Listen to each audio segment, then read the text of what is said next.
Pleased to meet you. This is Fixed and Folded, the knife review channel for the casual knife collector.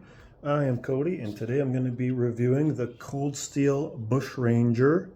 This model has G10 and S35 VN blade. You can also get a Bushranger Light or something in like a polymer, and OS 10, I believe it is, or 8CR14, something like that, for a lot cheaper.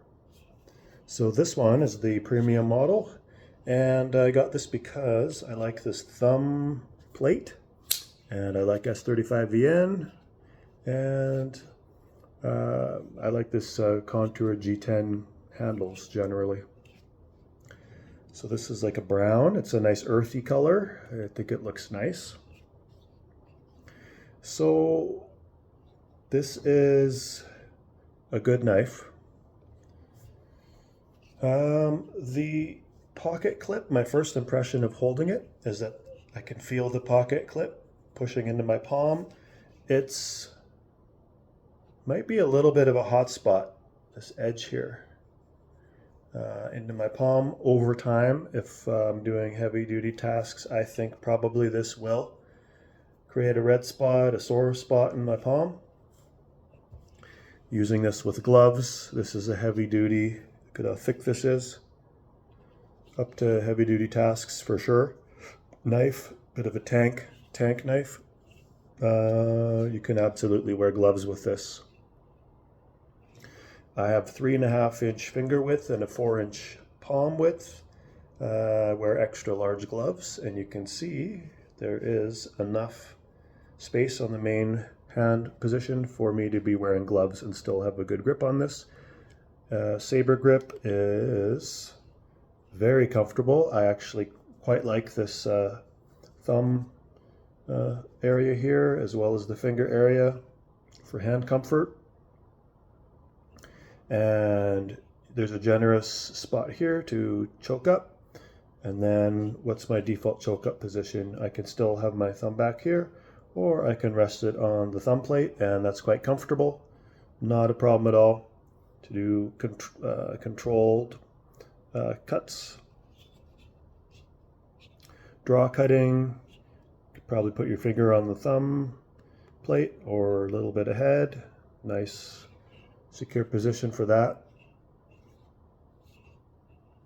There's no jimping on the knife other than the sides of the thumb plate. And it doesn't need jimping because of all the contours on the handle are meant to lock your hand into place. You've got subtle, you've got a belly swell here, little indent areas on both sides, which, is it functional? Yes. The index finger goes in the little indents, pinky finger goes there, and it just creates, adds to the ergonomics, adds to the hand comfort, and it does lock it into place a little bit more.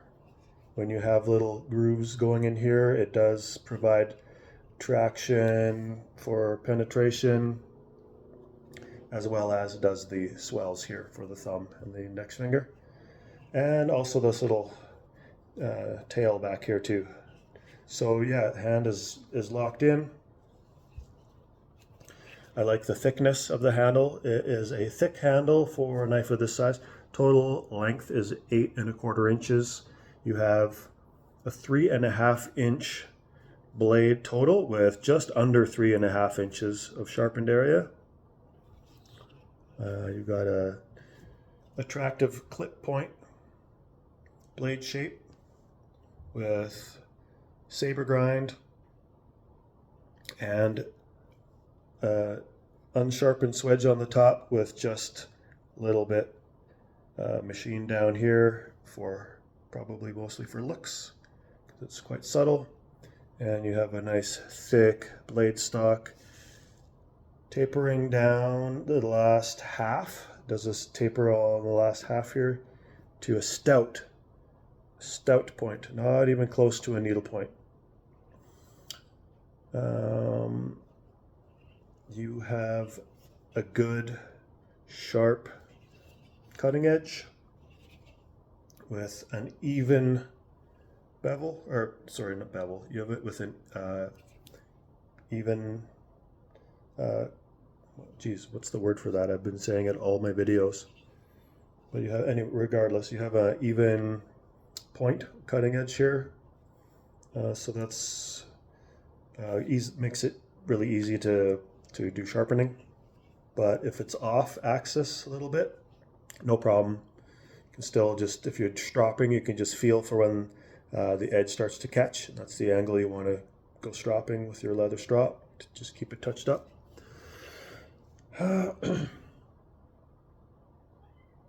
So it's like a modern pocket clip. It looks like a matte silver color, which contrasts with the satin finish everywhere else. Where's Tommy's meowing at me somewhere? And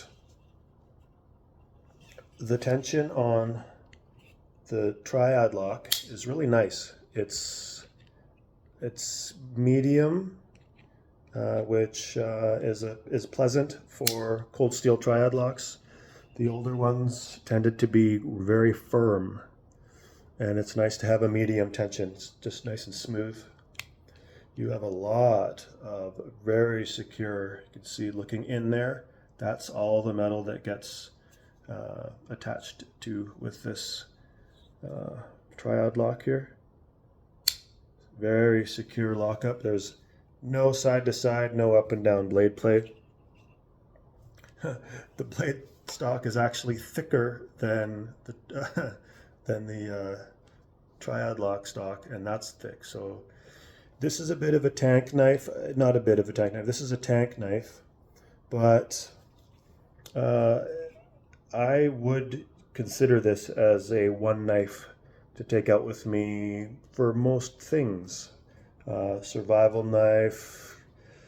It's got a sharp spine. It can strike fire steel. You can do wood crafting with this. You could baton with this, actually, if you had to, without problem for extended periods of time. Even though you're supposed to use like a hatchet for batoning or a fixed blade, you could do it with this. You've got a G10 backspacer, and this is the G10 handle. It's a fine texture. It's not perfectly smooth. It does provide a little bit of traction, but most of it is just in the ergonomics.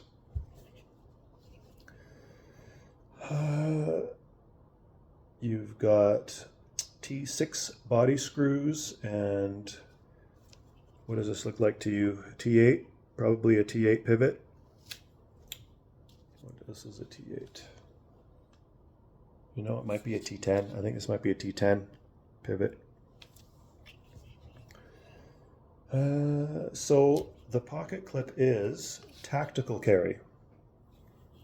So you've got this much material sticking out of your pocket, and that's good for getting access to it. And it's extra good for deploying with the thumb disc. When you pull it out of your pocket, it catches on your fabric and opens the knife for you. And that's pretty easy to do. This is a two-hand closer. You can't do the cold steel guillotine drop on the finger. The blade to handle ratio is too close. You can see there, it's just going to slice the finger. So can't use your reflexes, just not think about it, because you will cut yourself. So you have to two-hand close this. And honestly, that's the safe way to do it, because even with the Recon 1 or other cold steel knives that you normally can guillotine close, if your finger is out of position a bit, you'll still cut yourself. So this is fine. This just trains you to do it the safe way. The weight of the knife for the size it's a heavy knife, but that gives you an extra sense of durability, toughness. My impression is this weighs about as much as a cold steel AD10. In fact, it's kind of similar size, kind of similar theory of use, really. A tank knife that's a full size. 8010 is prettier, the Andrew Demko Model 10, but this one, it's more rugged looking, right? But they can do similar things. This is going to be a slightly more efficient piercer because they have about the same edge angle, but this has the clip point, so there's less material to do piercing. And this is a tanky design, so I'm not worried about this the clip point breaking. But the 8010 has just got that nice drop point shape, and it's going to be all around usable knife that is really thick and tanky. So slicing out of the box, I have not stropped this. It's like a C. You get like a C level of slicing. When you're cutting, it'll cut receipt paper, but it leaves a little bit of fray, and it's thick behind the edge. It's quite thick behind the edge, quite a wedgy knife. So you're getting, the priority here is durability, and secondary concern is slicing and piercing ability. But with S35, CPM S35VN, you're getting a nice balanced steel, good toughness, good edge retention, good stainlessness. So this is good to take with you camping, survivaling. If you have this much room in your pocket, and the area that you live in allows you to carry longer than 3-inch blades, as this is about almost 3.5 inches of cutting area, then you can take this with you as an EDC. Obviously, this is going to take up real estate in your pocket. This does fit perfectly well in my 511 strike pants in the front pockets.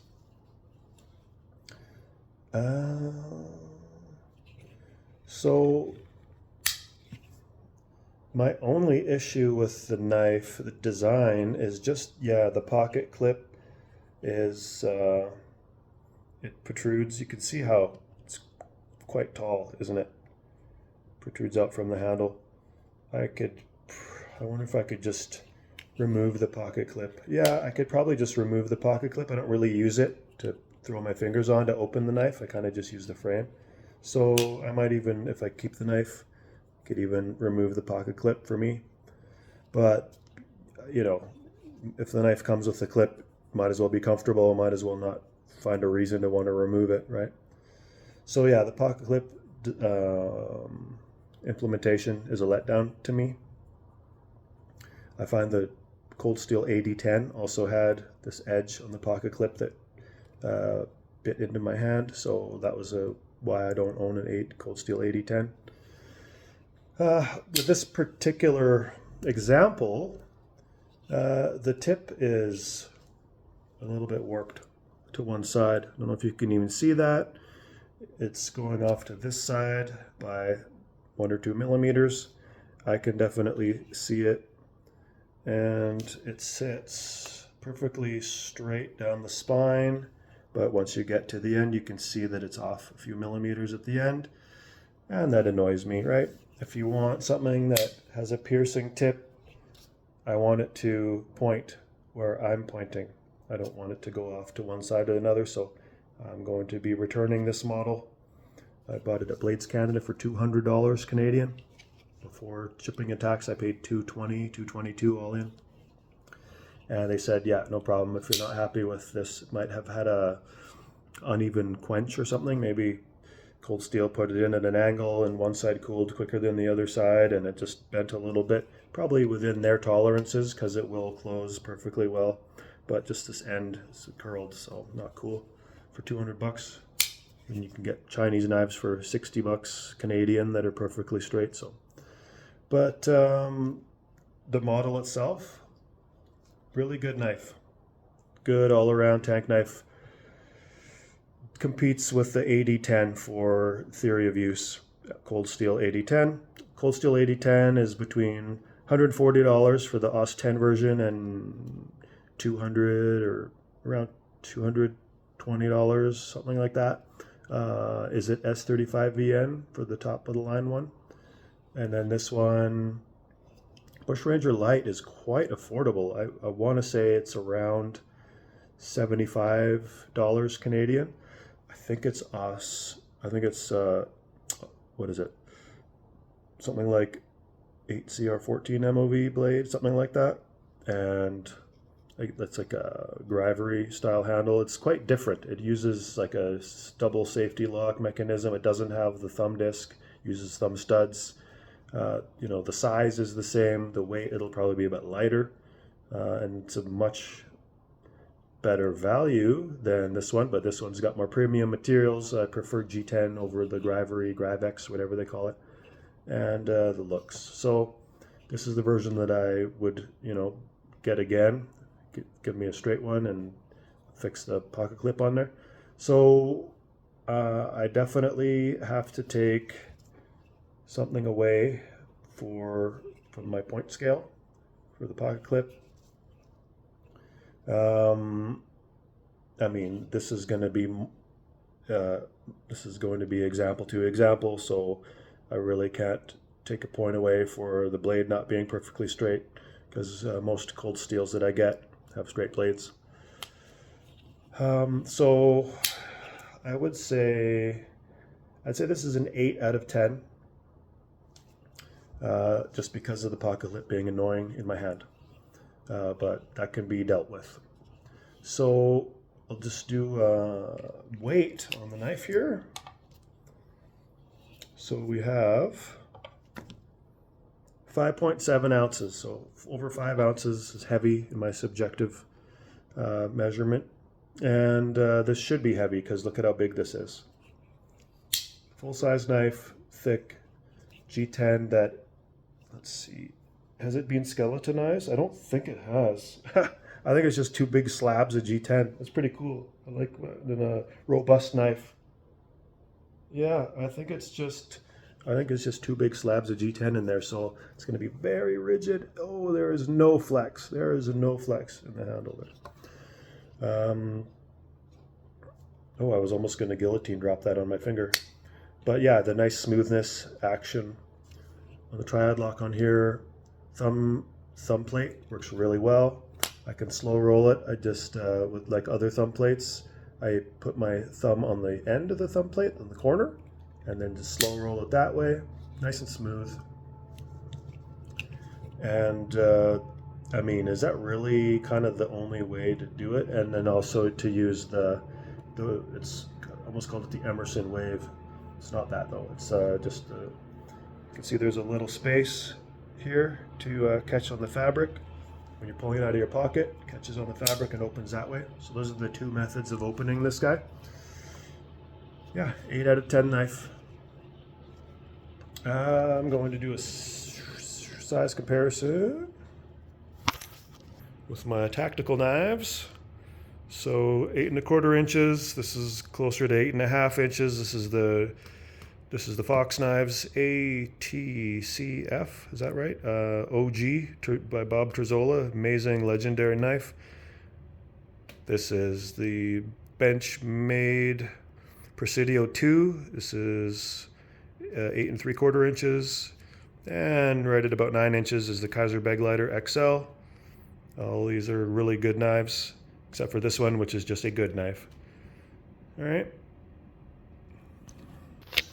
Now, this might just be me, because the other knife reviewers, I've seen the big popular knife reviewers that review this, they say this is comfortable.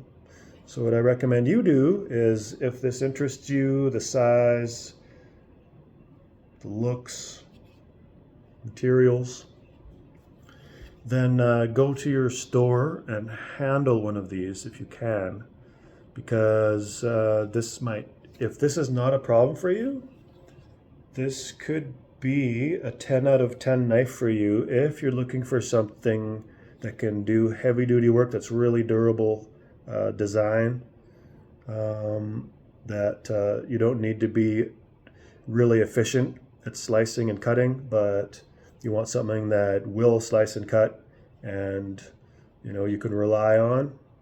This is this is a good choice. So that concludes my review of the Cold Steel Bushranger in G10 and S35VN version. Have a great day, and I will talk to you again. See you.